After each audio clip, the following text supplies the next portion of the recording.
Good day guys, Mark here again and welcome back to my channel. If you're new to my channel, you love cars, DIYs, and anything under the sun, please consider subscribing and check out my playlist. Good day mga paps at welcome ulit sa ating YouTube channel. Ngayong araw is bibigyan ko kayo ng pointers just in case na nagbabala kayo na bumili ng Chinaped or nung GoPed. Also yung mga dapat nyong gawin at dapat nyo rin i-check pag bibili kayo ng Chinaped. So eto mga paps, kumuha ako ng 49cc na Chinaped. Tapos galing kasi ako sa, or mas familiar kasi ako sa motor and also sa configuration ng sasakyan.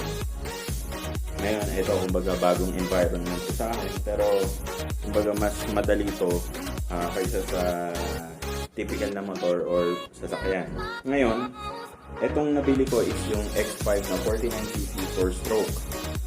Ito guys, yung mga unang-unang yung dapat gawin. Okay? So, ang X5 kasi guys, or yung mga Chinaped, kilala yan na, or kumbaga meron niyang reputasyon na mahina yung chassis. So, totoo yun. Ang ginawa ko, nagpalagay ako ng flat bar dito sa mismong chassis niya sa harap. Ito. Yan. Tapos pininturahan ko na lang ng black. Ito guys is para maiwasan na just in case na malubak kayo ng malalim pag mabilis yung takbo, hindi tutupi yung inyong post. Tapos kung mapapansin nyo, yung mismong swing arm nya na kumbaga yung mount ng engine, eto guys, etong part na to, yan, yung part na yan, hindi yan full weld. Kumbaga spot lang yan. So ginawa ko, pina-full weld ko yan lahat. Yan, ito, full weld. Yan. Tapos, pinalagyan ko yan ng angle bar sa ilalim.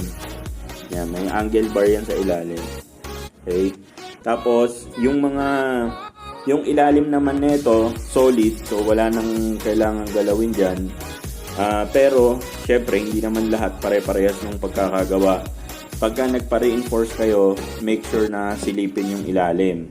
Yung mga spot weld lang, yun guys yung ipa-full weld nyo. At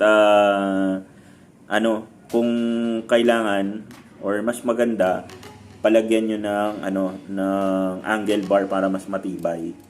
So, yan yung una. Kasi guys, pagka tumatakbo kayo, tapos biglang bumigay yung weld nyan, nako, disgrasya po yung aabutin nyo dyan.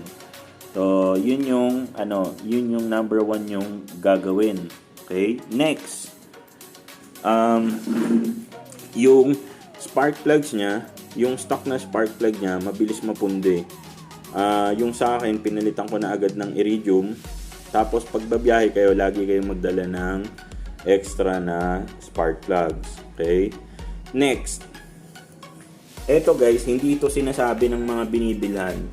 Etong caliper sa likod, okay, kailangan yung maglagay ng washer sa mismong bracket. Kasi pag hindi nyo nilagyan ng washer, medyo tabingi itong caliper. Mangyayari dyan is kakain sa rotor. So, pagka kumakain ng rotor is pigil yung takbo. So, lalagyan nyo yan ng washer. Yung dalawang yan. Ito. Yan. Dito kayo maglalagay ng washer. Ayan guys, oh. May washer yan. Dito. Yan. Tapos, ano pa ba? Yung langis, make sure na salinan nyo ng langis. Ang langis niyan is approximately 80 ml. Tapos, yung gear oil dito, siguro mga 100 ml yung gear oil niyan. Yung fuel naman, bahala kayo kung ano yung mas gusto nyo, pero mas maganda kung premium. So aside doon, wala na akong nakita pang ibang issue. Ito naman kasi given na eh. na medyo mahina kasi plastic. Yan, plastic kasi lahat yan. So, in time, kumbaga mas mabilis masira to. Pero, may nabibili naman ng pamalit dito na alloy sa mga bike shop. Okay? So, next time na, kumbaga susulitin muna natin. So, aside doon, masaya naman ako sa naging performance niya. Nakakaahon naman sa, uphill. Tapos, matipid. So, hindi naman din ganun kaingay, kaya okay na rin. Ayan, sana nagustuhan niyo yung video natin today sa mga tips natin.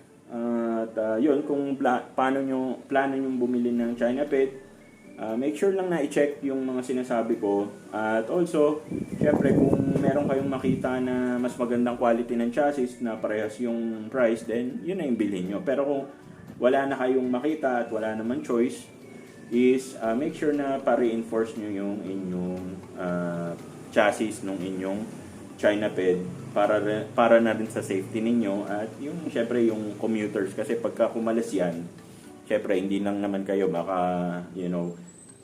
makabangga kayo, or worst is maaksidente, di ba? Hindi naman natin gusto yung ganun, kaya prevention is better than cure, ika nga.